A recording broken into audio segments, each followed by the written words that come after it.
My mom has been missing for years. I think I might have found her. Eat it! Charlotte pushed Marlena's face closer to the fly-infested dog turd. Eat it and be grateful. My daddy saw your daddy at the soup kitchen, so you must be hungry. A cacophony of giggles erupted behind Charlotte. A gaggle of pigtailed, ponytailed, and bob-cutted brats from hell. You're hurting me, Marlena cried. Just let me go. Strands of her flowing brown hair were beginning to touch the droppings. Enough, Charlotte, I shouted. Leave her alone or I'll tell the teacher. Charlotte turned her head toward me in a slow, calculated manner. Oh, look who it is, Pee-Pee Boy Carlos, she pointed, her gang bellowing out on cue. Did you run out of pants to pee in yet? That was 3 years ago. We were in 2nd grade. You want to know what my daddy said about you? She took a step toward me, blonde pigtails bouncing as she moved. He said your mommy didn't just skip town. He said your daddy killed her. Stop it. That's not true. I took a step backward. He said your daddy got mad because your mommy was sleeping with every man in town. He said your daddy doesn't even know if you're his kid. Her next step sent me tumbling backward, tripping over Marlena. My skull smacked against the shit-covered asphalt.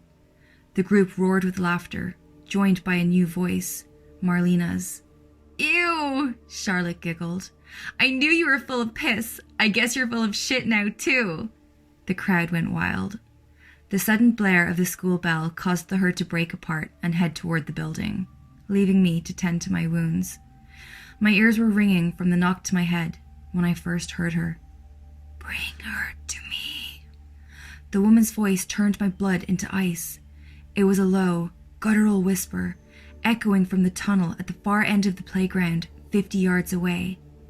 I pushed myself up and turned toward my caller.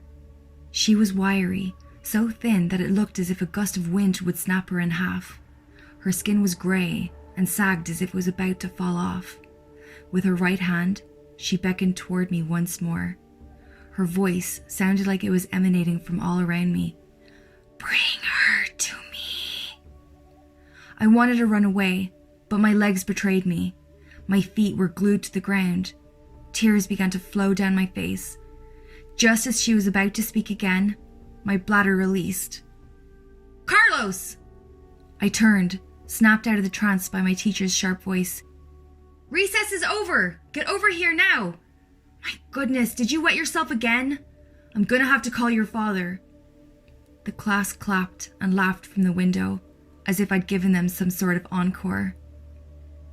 We can't keep doing this. My father kept his eyes on the road as he spoke. Dad, it was an accident. I know it was an accident, boy, but you can't keep having them. You'll be starting middle school next year. I know, Dad, I didn't mean to. I saw some. No one ever means to mess their pants. You just need to go to the bathroom more often. Sometimes you have to go, even if it doesn't feel like it. Do you understand? Dad, I'm trying to tell you that I understand. Yes, Dad, I understand. It was still early in the afternoon when we got home. My dad had to go back to work, so I was left alone. I took a quick shower, hopped on my bicycle, and rode back toward the tunnel. I wasn't sure who the woman was, but something inside me was burning to go back and see her.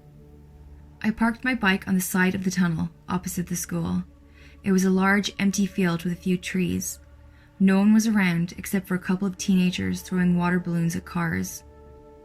Hello? I used my hands as a makeshift megaphone from 10 yards away. Is anyone there? The dark, skeletal figure began crawling down the tunnel, bouncing side to side. The woman's bony, grey elbows jutted out toward the walls. Her knees were locked straight, forcing her into a misshapen, triangle-like figure. She was giggling and humming as she wriggled forward. A sudden wave of chills poured over me, covering my body in gooseflesh. I moved backward, away from the tunnel. The woman seemed incensed by this and began moving faster. She started making a noise that sounded like she was rapidly licking and smacking her cracked, rotting lips. I turned to run, but was immediately pushed to the floor. What are you looking for, your mommy? It was one of the teenagers, wearing a red shirt. You gotta get out of here! I pushed myself up in desperation. Before you get hurt. Is that a threat, twerp? He shoved me down again, even harder. My sister has a class with this kid. She said he pees his pants all the time. His sidekick snickered at the same time she spoke. Bring them to me. It sounded like she was inhaling as she called. Please, I yelled. Can't you hear her? We have to go.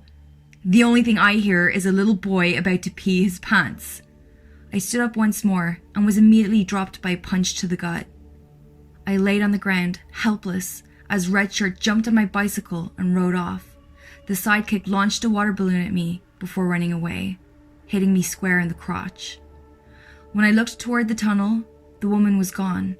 Somewhere in the depths, I heard a faint, gurgling growl. I jumped up and raced toward home. The trip would take even longer without my bike. My dad's car was standing guard in the driveway when I arrived.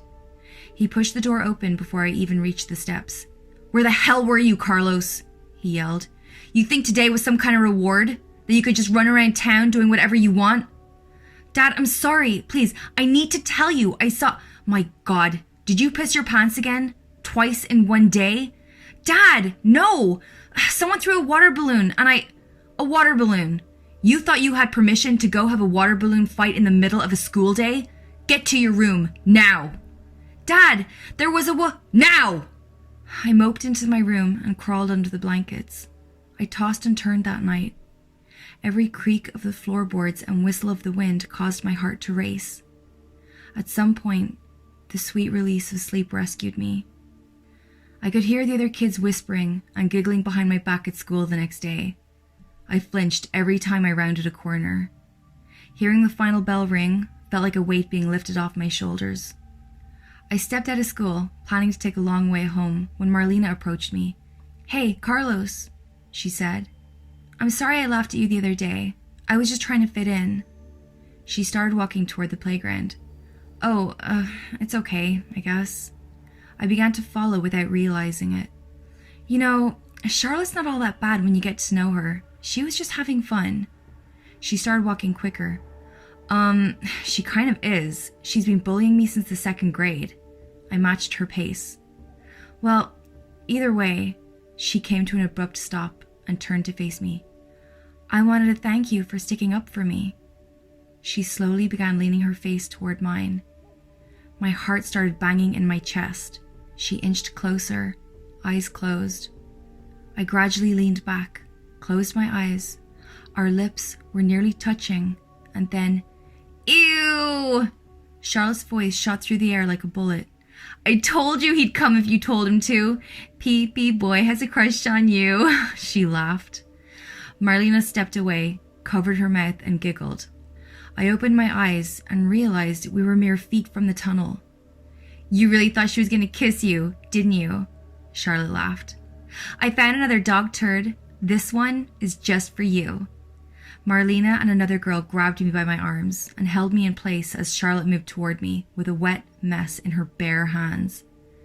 Bring them to me. The voice sounded more potent now, more explicit than ever. I didn't hesitate this time.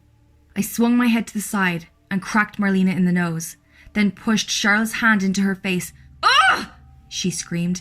Get him! I sprinted into the tunnel, the girls chasing not far behind. I was never the fastest runner in the class, not by a long shot, but the tunnel wasn't very long. I pushed myself forward with everything I had, but every one of their strides equaled 2 of mine. I could feel them gaining on me. My lungs began to burn. I felt one of them graze the back of my shirt. I was almost at the exit. A hand pushed me by the shoulder, sending me crashing to the ground face first. I bundled into the fetal position and covered my face instinctively, bracing myself. And then, nothing. I opened my eyes to see that I was lying in the field, a few feet outside the exit. I stood and faced the tunnel, but it was empty. No Charlotte, no Marlena, not even the grey woman. I was brought in for questioning by the police, since I was the last person who saw the girls before they disappeared. I told them that we were playing a game. The girls were hiding, I was seeking. I told them that the last place I saw the girls was the tunnel. The department closed the school and scoured the shaft. They found a single set of bones buried inside. My mother's. They still don't have any leads on who killed her or buried her there, but I think I have an idea. The school opened for summer classes today to make up for lost time. When my dad came to pick me up, a low, guttural growl poured from the tunnel. "Bring him."